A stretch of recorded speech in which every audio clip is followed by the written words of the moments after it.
Magandang araw! For today's video, nakaschedule sana kaming gumala ngayon ni Bantot. Pero umaga pa lang, masama na ang panahon dahil sa paparating na bagyo. Kaya naman himbis na mamasyal, heto't kinulit ko na lang si Pogi dito sa higaan niya. Sa tuwing paggising sa umaga, kung kailan lang babangon si tatay, tsaka lang babangon itong si Bingo. Pero alam nyo ba minsan, nakababa na kaming lahat, etong si Bantot, umihilig pa rin dito sa itaas. Ito ang isa sa pinakapaboritong moment ni Bingo sa tuwing walang pasok si tatay. Ano pa nga ba?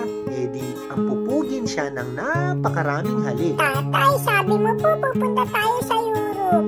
Sabi mo soon. Soon ng soon ng soon ng soon. Hindi naman natutupad. Anak, alam mo namang aalis na dapat tayo kanina, di ba? Kaya lang, itong bagyong Nika nakisabay. Kaya ayun, hindi tayo natuloy ngayong araw. Si Bingo nga ang isa sa pinakamalambing na naging alagang aso ni tatay.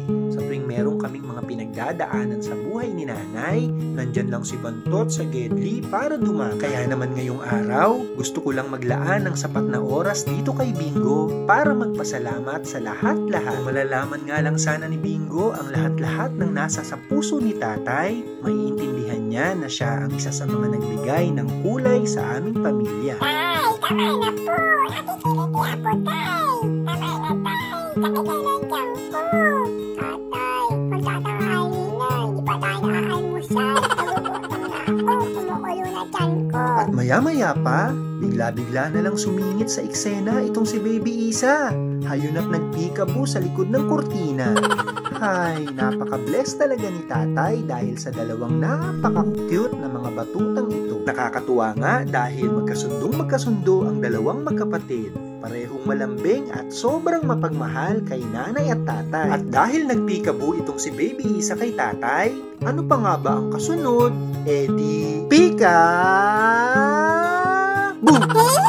I love you, tatay. At matapos nga ang lambingan time kasama ng mga bagets, eto't pinag-almusal ko na si Bantot dito sa ibaba. At ilang sandali pa, matapos mabusog ng butanding. Tatay, asakit po ng tiyan ko sa sobrang busog. Gusto ko umihi. Gusto ko tumain.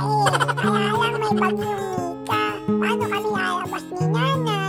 Di lumabas kayo ni nanay anak, walang problema. Di ba't binilihan ka naman namin ng kapote? Pring, pring, go away. Come again another day. Little Bingo wants to play. Hey, jingle bells, jingle bells. Tigil ng kanta, mali-mali naman. Bilisan nyo na dyan magnanay para makabalik ka na dito at maglalaro pa kayo ni Doggy. O paano? Hanggang dito na lang po muna ha. Maraming salamat po sa patuloy nyong pagsuporta kay Bingo at kay tatay.